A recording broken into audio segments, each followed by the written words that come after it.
Seja bem-vindo à Primeira Igreja Batista do Pará. Seu vídeo já vai começar. Mas antes, não esqueça de se inscrever, dar o like e ativar as notificações. Boa noite, amada igreja, graça e paz do Senhor a todos. É um privilégio estar aqui mais uma vez, onde nós estaremos, pela graça do Senhor, finalizando a exposição no livro de Tito, a nossa quinta exposição, nesse livro tão maravilhoso que tem nos ajudado e tem muitos princípios para a nossa vida. Antes da gente ler o texto e fazer uma recapitulação do que estudamos até aqui, eu vou fazer uma pergunta formulada por David Fuller. Ele fez a seguinte pergunta: se você fosse preso, acusado de ser cristão, haveria provas suficientes para condená-lo? Vou repetir. Se você fosse preso, acusado de ser cristão, haveria provas suficientes para te condenar? Esse livro fala muito sobre as características do servo de Deus, as características de um verdadeiro cristão. Nós vivemos tempos muito tenebrosos, onde pessoas que se declaram cristãs, evangélicas, não sabem o que é cristianismo e nem o que é o evangelho. Acham, o pastor Raik até falou agora há pouco, que é apenas cumprir um rito, cumprir um ritual, frequentar alguns cultos, apesar disso fazer parte da vida cristã, mas acha que é apenas bater o ponto, assinar o ponto, né, algumas celebrações, participar de alguns ritos, e que por causa disso ele é um cristão. Então, meus irmãos, no texto que nós vamos ler, ele vai trazer características, de um servo de Deus, e o título que eu coloquei nesse texto, eu peço para vocês abrirem Tito, capítulo 3, de 8 a 15, é que o servo de Deus é vigilante e um modelo à igreja, ele é padrão, ele é um exemplo. Tito, capítulo 3, versículos de 8 a 15, onde nós vamos finalizar, pela graça de Deus, esse livro. Diz assim a santa palavra do Senhor, Tito, capítulo 3, versículos de 8 a 15. Fiel é esta palavra, e quero que no tocante a estas coisas, faças afirmação confiadamente, para que os que têm crido em Deus sejam solícitos na prática de boas obras. Estas coisas são excelentes e proveitosas aos homens. Evita discussões insensatas, genealogias, contendas e debates sobre a lei, porque não têm utilidade e são fúteis. Evita o homem faccioso, depois de admoestá-lo, primeira e segunda vez. Pois sabes que tal pessoa está pervertida e vive pecando, e por si mesma está condenada. Quando te enviar Ártemas ou Tíquico, apressa-te a vir até Nicópolis, ao meu encontro. Estou resolvido a passar o inverno ali. Encaminha com diligência Zenas, o intérprete da lei, e Apolo, a fim de que não lhes falte coisa alguma. Agora, quanto aos nossos, que aprendam também a distinguir-se nas boas obras, a favor dos necessitados, para não se tornarem infrutíferos. Todos os que se acham comigo te saúdam. Saúda quantos nos amam na fé. A graça seja com todos vós. Amém? Já oramos que Deus aplique essa palavra aos nossos corações. O servo de Deus é vigilante e um modelo à igreja. É o título que eu coloquei para essa perícope, para esse parágrafo.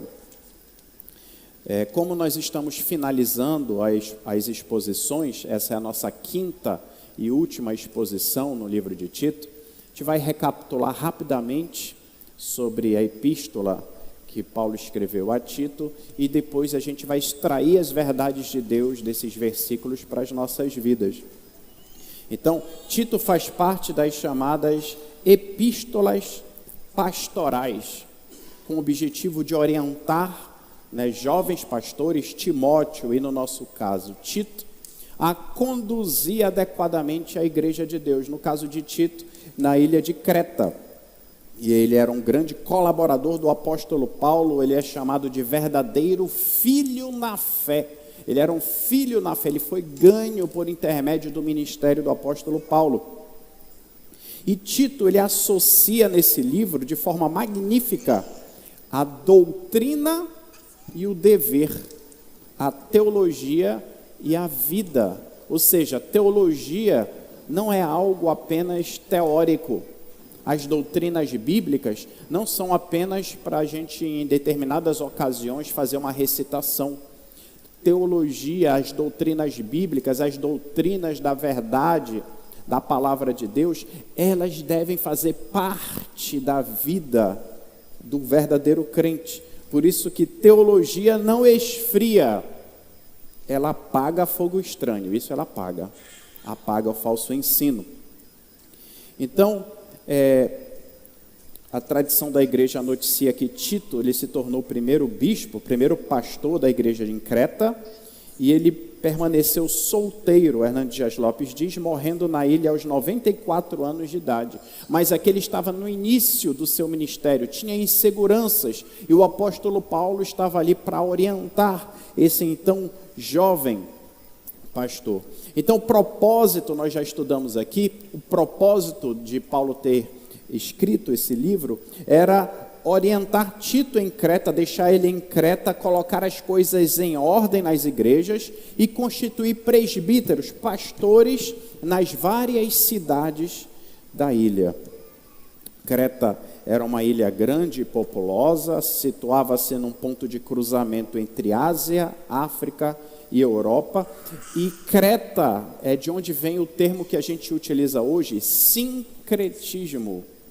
Vem de Creta, por quê? Porque era uma ilha, tinha numerosas cidades autônomas, um mar de paganismo, como dizia William Berkeley, numa ilha de cristianismo que estava começando. Então, quando havia algum perigo para a ilha, então eles se juntavam, cretenses, eles se juntavam, os cretenses se juntavam, é daí que vem o termo sincretismo. E, citando Hernandes Dias Lopes, por que as epístolas pastorais são importantes para nós hoje? E depois a gente vai extrair as verdades desses versículos. Ele diz porque a classe pastoral está em crise, porque muitas igrejas estão em crise, porque há nas igrejas um descompasso entre teologia e vida, porque heresias sempre se vestem de nova roupagem para se infiltrar na igreja, e porque a maneira errada de lidar com as pessoas dentro da igreja é a causa de muitas feridas. Mesmo sendo uma epístola pastoral, nós temos estudado no decorrer dessas exposições, que mesmo sendo uma epístola pastoral, mas ela é aplicável a todo crente. Não é só o pastor que tem que ser um modelo, ele tem que ser sim um modelo, mas aqui é o padrão que todo servo e serva de Deus, ele deve transparecer, ele deve vivenciar, é um modelo para todo crente. Então, recapitulando o que a gente estudou na primeira exposição, Tito 1, de 1 a 4, nós aprendemos que o servo de Deus sabe quem é diante de Deus. Ele sabe que Deus o tirou das trevas, que ele foi alcançado pela graça de Deus e que por isso ele deve ser eternamente grato ao Senhor. Na segunda exposição, Tito 1, de 5 a 16, fala do caráter e o zelo do servo de Deus, ou seja, o servo de Deus, se alguém se denomina como um servo de Deus, um escravo de Deus, ele deve mostrar Jesus, deve ser natural mostrar Jesus no seu linguajar, no seu falar, em todo o seu ser. A terceira exposição, Tito 2, de 1 a 15, nós aprendemos que o servo de Deus alia doutrina e prática. Ele sabe lidar com as diversas faixas etárias, com vários tipos de pessoas, porque ele tem o caráter de Cristo. Na quarta exposição, Tito 3, de 1 a 7, o servo de Deus ensina sobre os nossos relacionamentos. Relacionamento com as pessoas, relacionamento com as autoridades, e ele mostra Jesus na forma como ele lida com todas as pessoas. E hoje, pela misericórdia de Deus, nós vamos trabalhar que o servo de Deus ele é vigilante em um modelo à igreja. A ideia central desses versículos, desse parágrafo, é que a graça de Deus habilita o servo do Senhor a lidar com pessoas facciosas e o leva às boas obras. Nós não somos salvos pelas boas obras, mas nós fomos salvos para as boas obras. É natural de um servo de Deus que ele mostre na sua atitude, no dia a dia, ele mostre Jesus, ele mostre que foi transformado verdadeiramente. Ser cristão não é só da boca para fora, não é só dizer, sim, eu sou cristão, eu frequento a igreja esses dias. Não, ser cristão você é cristão? Então eu quero ver no dia a dia. Não, aqui é fácil ser crente, né? É no dia a dia, é diariamente, é lá na família, só você, sua esposa, os filhos, lá o vizinho te vendo, é lá no trabalho. Então, esse é um livro muito prático. Então, o servo de Deus, ele é vigilante em um modelo à igreja. Então, a primeira verdade, versículos de 8 a 11, o servo de Deus, ele está atento aos que causam divisões. Ele é um modelo e ele está atento. Olha o que ele vai dizer. Primeiro, para fomentar essa parte final, para dar todo um fundamento, o apóstolo Paulo, no versículo 8, ele fala que a graça de Deus naturalmente nos leva a fazer o bem, porque é uma consequência. Assim como uma árvore, uma mangueira, ela produz mangas, uma mangueira saudável, não para provar que ela é mangueira, é porque é natural dela. O crente que foi alcançado pela graça, o seu linguajar, a sua forma de agir com as pessoas, é natural ele mostrar Jesus, porque ele tem uma natureza transformada. E ele vai dizer aqui no versículo 8, fiel é esta palavra, e quero que no tocante a estas coisas, a tudo que eu falei para vocês, faças a afirmação confiadamente, para que os que têm crido em Deus sejam solícitos na prática de boas obras. Estas coisas são excelentes e proveitosas aos homens. Ele diz, essa palavra é fiel. A palavra de Deus é fiel, ou seja, é confiável. Meus irmãos, nós não estamos aqui quando nós subimos no púlpito para falar o que vocês querem ouvir, para massagear o ego de ninguém. Essa não é a nossa missão. Um coaching pode fazer isso, hoje já está até na moda, né? Pastores que se declaram coaching, que colocam as pessoas para cima, massageiam o ego das pessoas, mas a nossa tarefa é saber, essa palavra aqui, ela é fiel, ela é confiável, e é ela que vai nos dar força, é ela que é o fundamento da nossa vida cristã. E Tito relembra, esta palavra é confiável, e Paulo quer que Tito fale com confiança, ele tem uma palavra confiável, e ele precisava evitar questões frívolas, questões sobre as quais as pessoas não conhecem. Ele tinha que enfatizar assuntos a respeito das quais ele se convenceu de modo firme e correto. Ele relembra, o William Hendricks vai dizer, ele relembra o apóstolo Paulo, que ele tem uma palavra, ele foi ensinado, ele era filho na fé do apóstolo Paulo, e ele tinha uma palavra que Deus usou para alcançá-lo, e que sustentava ele na sua jornada cristã. Então essa palavra é fiel, e a graça de Deus nos leva a reconhecer quem nós éramos, e ela nos estimula a nos compadecer dos que estão mortos, porque ele vai dizer, esta palavra é confiável. Eu quero que no tocante a estas coisas, faças a afirmação confiadamente para os que têm crido em Deus, que sejam solícitos na prática de boas obras. Qual é o fundamento para as boas obras? Qual é o fundamento para uma vida correta diante de Deus? Essas eternas e antigas, mas atuais verdades da palavra de Deus. Esta graça nos torna solícitos na prática de boas obras, preparados para quando um vizinho pede socorro por um filho doente e nós estamos ali, nós estamos firmes na palavra de Deus, nós fomos alcançados pela graça do Senhor e estamos ali para mostrar Jesus e socorrer e aproveitar as oportunidades e falar de Cristo.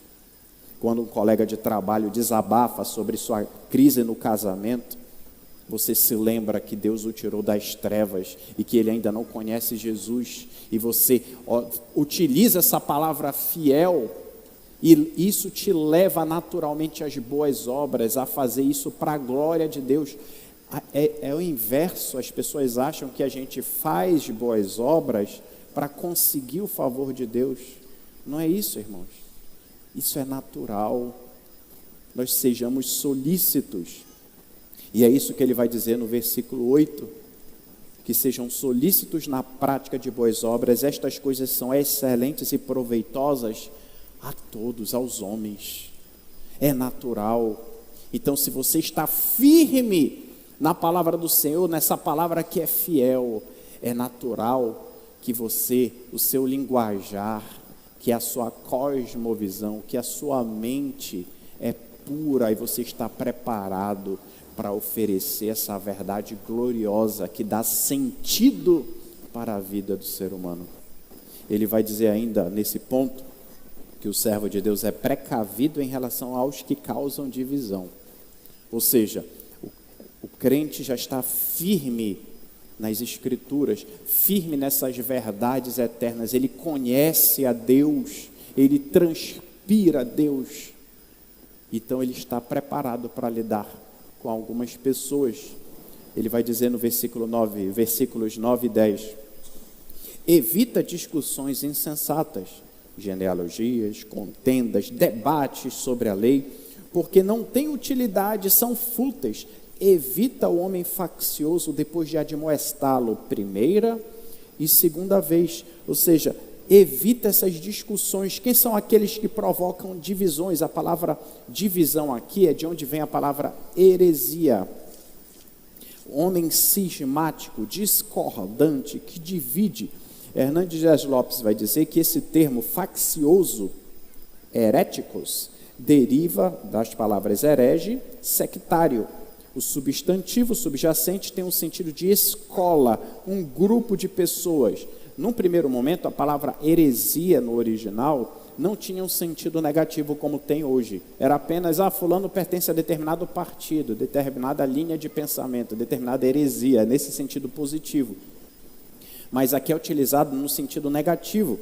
Partido, seita, quem escolhe arbitrária e autocraticamente algo especial para si e arrasta discípulos, é um sectário. Ou seja, Tito deveria evitar pessoas que gostavam de criar partidos dentro da igreja, de semear a cisânia da heresia e da discórdia. Nada machuca mais a igreja do que aqueles que se apartam da verdade, ferem a comunhão, machucam as pessoas, promovem fofoca, e é um homem que promove divisão. E Paulo diz para ele ter cuidado com essas pessoas, com discussões inúteis. Essas discussões inúteis, William Barclay vai dizer, filósofos gregos passavam grande parte do seu tempo discutindo problemas, judeus passavam o tempo todo construindo genealogias, escribas passavam intermináveis horas discutindo o que podia ou o que não podia fazer no dia de sábado, quais são as coisas puras e impuras, como extrair o dízimo de todos os grãos de maneira milimétrica, coisas fúteis, ao invés de se preocuparem com as coisas essenciais, o que Jesus falou. Coavam o mosquito, engoliam o camelo, preocupado com coisas tão pequenas. A questão aqui era a motivação. Muitos queriam discutir questões periféricas da fé e se esqueciam de agradar a Deus com a sua vida. Paulo levanta contra panelinhas partidárias na igreja. Irmãos, todos nós aqui, já vimos isso na exposição passada, capítulo 2. Todos nós aqui, independente da sua profissão, da sua titulação, da sua classe social, todos nós somos crentes, somos irmãos em Cristo. Não deve existir divisão entre nós. Claro, tem aqueles que a gente tem mais afinidade do que outros, mas a gente não deve promover a exclusão, porque isso é natural de um servo de Deus que foi alcançado pela graça de Deus. Ele se lembra de onde Deus o tirou, e ele não vai admitir uma pessoa que provoca divisão, dissensão na igreja. E o texto diz: você deve advertir, evitar, versículo 10, admoestá-lo primeira e segunda vez, pois sabes que tal pessoa está pervertida e vive pecando e por si mesmo está condenada.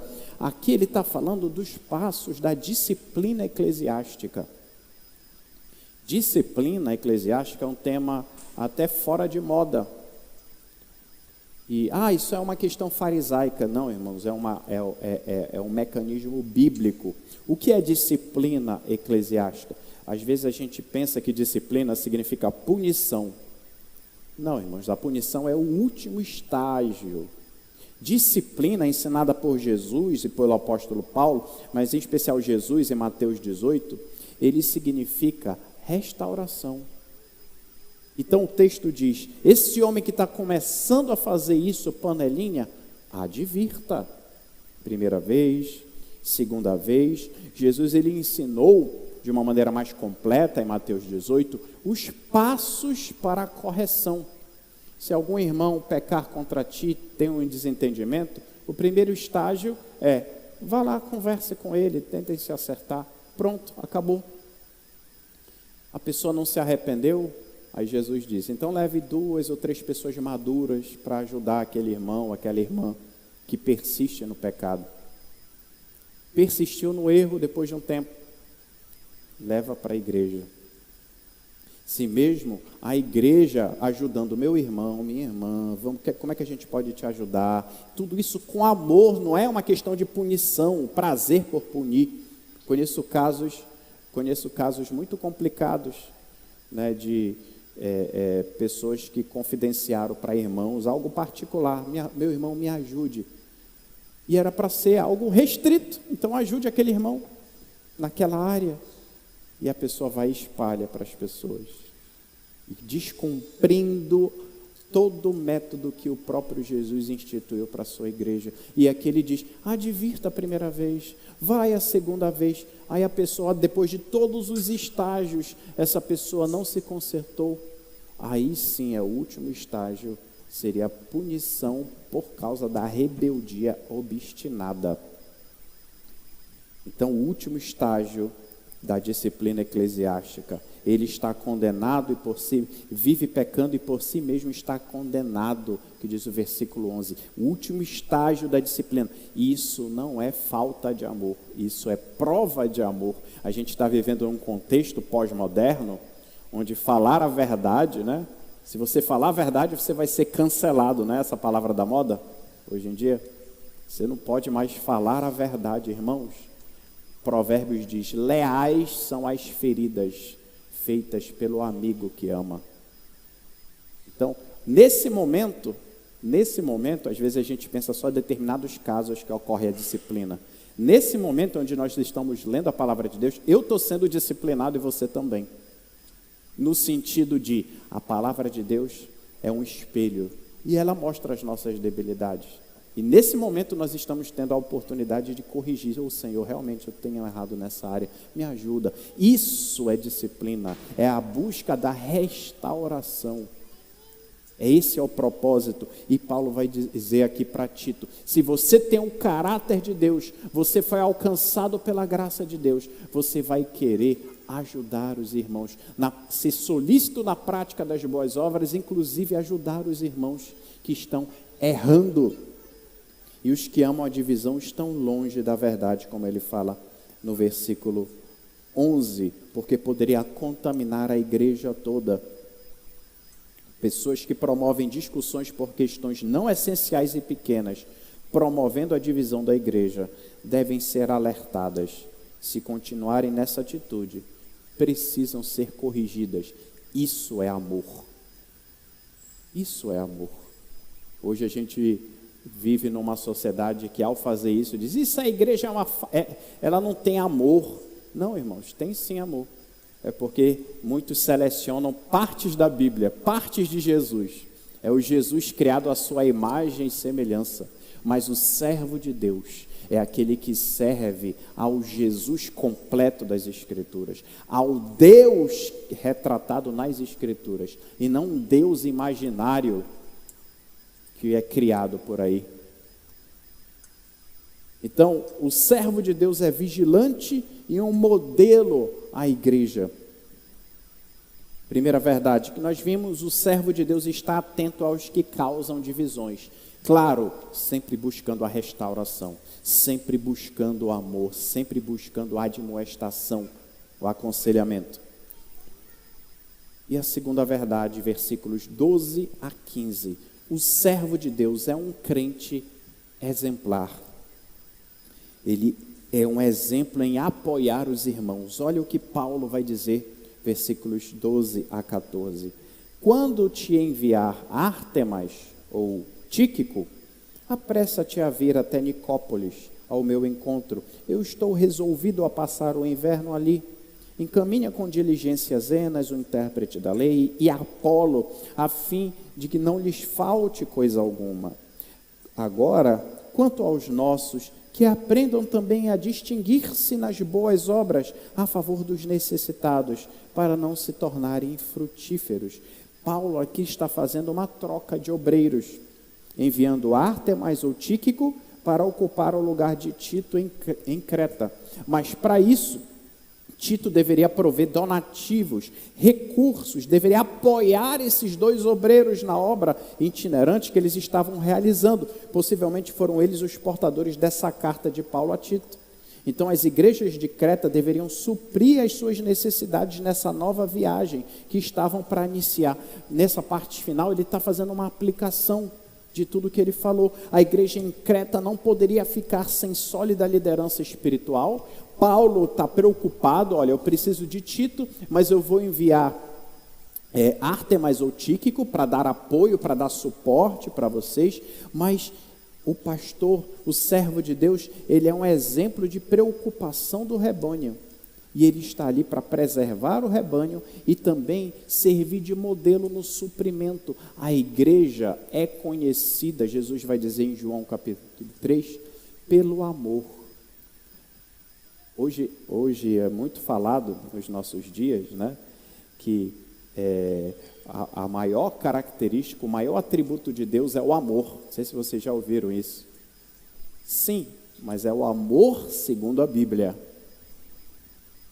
O amor segundo a Bíblia. Perceba que nos versículos de 8 a 11 que a gente viu, era uma expressão de amor corrigir os que provocavam divisões. Isso é amor. Você está buscando a restauração. Uma outra expressão de amor é dar suporte aos irmãos que precisam. João 13,35 diz: nisto conhecerão todos que sois meus discípulos, se tiverdes amor uns aos outros. Amor é doação, você se coloca no lugar do outro. Mas o maior atributo de Deus, na minha leitura, não é o amor. Sabe qual é o maior atributo de Deus? É a justiça? Não. É a santidade? Não. Sabe qual é o maior atributo de Deus? O maior atributo de Deus não há maior atributo de Deus. Deus é integralmente amor, mas o mesmo Deus é santo, é justo, é ira, é misericórdia, é independente. Esse é o Deus das Escrituras, o Deus integral, completo. Todos os atributos coexistem ao mesmo tempo no Deus único a quem nós servimos. E aqui ele está apresentando uma dimensão. Aquele que foi alcançado pela graça de Deus, é natural que ele se coloque no lugar dos irmãos necessitados aqui, supra as necessidades desses obreiros, Ártemas ou Tíquico, um dos dois eu vou enviar, mas um dos dois que Deus, pela sua providência, for enviado, supre as necessidades, porque isso é natural do crente, é natural do servo de Deus, é natural. Aí o versículo 15, o povo de Deus é um exemplo de amor. Versículo 15, todos os que se acham comigo te saúdam, saúda quantos nos amam na fé, a graça seja com todos nós.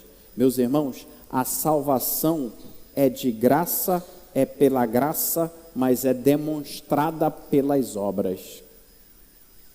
Tiago vai dizer, fé sem obras é morta, ou seja, isso a gente vê inúmeros exemplos nas redes sociais, na grande mídia, pessoas que se dizem evangélicas, se dizem cristãs, mas as suas ações mostram que não houve arrependimento verdadeiro, continuou no seu estilo de vida totalmente pecaminoso, que não mostra arrependimento. Para Tiago, para as Escrituras, essa fé que a pessoa professa é morta, não é verdadeira, é da boca para fora. Mas a fé verdadeira, aquele que foi tirado das trevas pela graça de Deus, tirado da lama do pecado e foi transformado pelo Espírito Santo de Deus, foi regenerado, se tornou um servo de Deus, é natural ele demonstrar boas obras. Por quê? Porque é natural ele mostrar Jesus na sua vida. Recebemos a salvação de graça, mas a recompensa recebida pelas obras, diz Hernandes Dias Lopes. Aqueles que foram objetos do amor de Deus devem agora abrir o coração para os necessitados de forma natural. Não é para mostrar para o pastor, mostrar para os outros. O próprio Jesus disse, se você vai ajudar alguém, que uma mão não saiba o que a outra está fazendo. Que ninguém saiba, é você e Deus. Não é para você mostrar, olha o quão espiritual eu sou. No Sermão do Monte, Jesus fala que possivelmente era uma prática dos fariseus, de antes de ajudar alguém, tocava-se uma trombeta para todo mundo ver. Não, irmãos, se você for ajudar alguém, não precisa falar, Deus está vendo, é natural. Aqueles que receberam o derramamento abundante do Espírito devem ser frutíferos na prática de boas obras. E interessante que os cristãos devem trabalhar não apenas para suprir as próprias necessidades, mas também para ter algo que possa dar aos outros. E é natural. Conta-se a história do apóstolo dos pés sangrentos, chamado Sadhu Sundar Singh, um grande missionário indiano, e quando ele foi alcançado pela graça de Deus, a família não aceitou.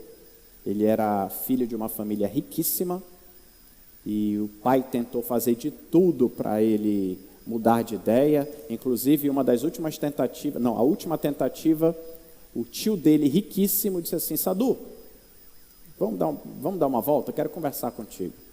E levou ele para o seu palácio e mostrou lá todos os tesouros de Sadhu. Isso aqui tudo é teu. Larga esse teu Jesus, isso aqui tudo vai ser para você. Você não tem nada a perder, larga. A gente sempre foi hindu, por que você agora quer se tornar cristão? Aí ele disse, mas eu não posso trocar, eu encontrei a verdadeira riqueza, esse Jesus eu não largo por nada. O pai dele, furioso ao saber disso, o envenenou, disse assim, vamos fazer uma última refeição. Colocou veneno na comida dele, ele foi envenenado, saiu, Deus o poupou e se tornou um grande missionário. E nesse livro, conta-se uma história que ele foi ministrar uma série de conferências numa igreja da Europa e ficou hospedado na casa de um pastor, juntamente com sua esposa, seu filhinho. E Ele ficou naquele período ministrando a palavra de Deus naquela igreja, e depois, quando ele saiu, num dia, possivelmente uma segunda-feira, aí o filho dele olhou para o pai e disse: papai, cadê Jesus que estava aqui com a gente? Jesus? Sim, aquele senhor que estava aqui com a gente, ele é Jesus, está tudo igual, batendo aqui, porque eu tenho aprendido na palavra de Deus. Para o menino, ele estava enxergando Jesus, a atitude dele transbordava Jesus no seu linguajar, no seu modo de pensar, no seu tratamento. Irmãos, aquele que foi alcançado pela graça de Deus, não porque você quer fazer uma publicidade para a PIB do Pará, não é porque você... Não, é natural, deve ser natural. Se você foi alcançado pela graça de Deus, é natural que as pessoas vejam Jesus na sua vida, deve ser natural, e que você expresse através das suas obras Deus, as pessoas vejam Jesus na tua vida. Então, meus queridos, finalizando essa exposição, finalizando o livro de Tito, o servo de Deus é vigilante, em um modelo, um exemplo à igreja. Nós vimos a ideia central dessa perícope: a graça de Deus habilita o servo de Deus a lidar com pessoas facciosas e o leva às boas obras. Nós vimos na primeira verdade que o servo de Deus está atento aos que causam divisões, lembrando que a graça de Deus nos leva a fazer o bem, e por isso o servo por isso o servo de Deus é precavido em relação aos que causam divisões, e os que amam a divisão estão longe da verdade.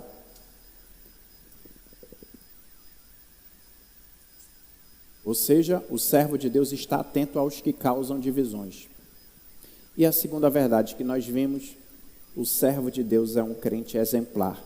Ele é um exemplo em apoiar os irmãos.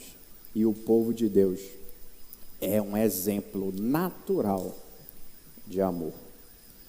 Para finalizar, eu refaço a pergunta de David Fuller: se você fosse acusado e preso por ser cristão, haveria provas suficientes para condená-lo? Que Deus nos ajude e aplique essa palavra aos nossos corações. Vamos orar nesse momento. Se você está aqui nesta noite, que ainda não tem certeza, não é cristão, e essa palavra te impactou, você pode hoje se render a Jesus. Se você já é um cristão, você pode se arrepender, pedir perdão, porque a marca de um verdadeiro cristão é aquele que fica continuamente de joelhos diante de Deus. Vamos orar. Obrigado, Senhor, pela tua santa e bendita palavra. Muito obrigado, meu Deus. E o servo de Deus, ele é exemplo naturalmente, porque ele tem uma natureza transformada. Paulo vai dizer que quem está em Cristo é uma nova criação, é uma nova criatura. As coisas velhas já passaram, tudo se fez novo, Senhor. Senhor, nos ajuda, porque deve ser natural que o servo de Deus espelhe Jesus.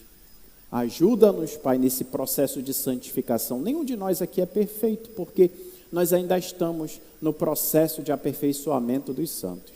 Mas é natural que o servo de Deus busque a consagração, busque ter um linguajar adequado, tenha uma cosmovisão, um modo de ver a vida de acordo com as Escrituras, e é conhecido pelo seu amor, por se compadecer com as debilidades do irmão e poder ajudá-lo. É um exemplo de boas obras, não porque ele quer ser salvo, mas porque ele já é salvo, e é natural ele mostrar Jesus nas suas atitudes, no seu pensar, no seu linguajar.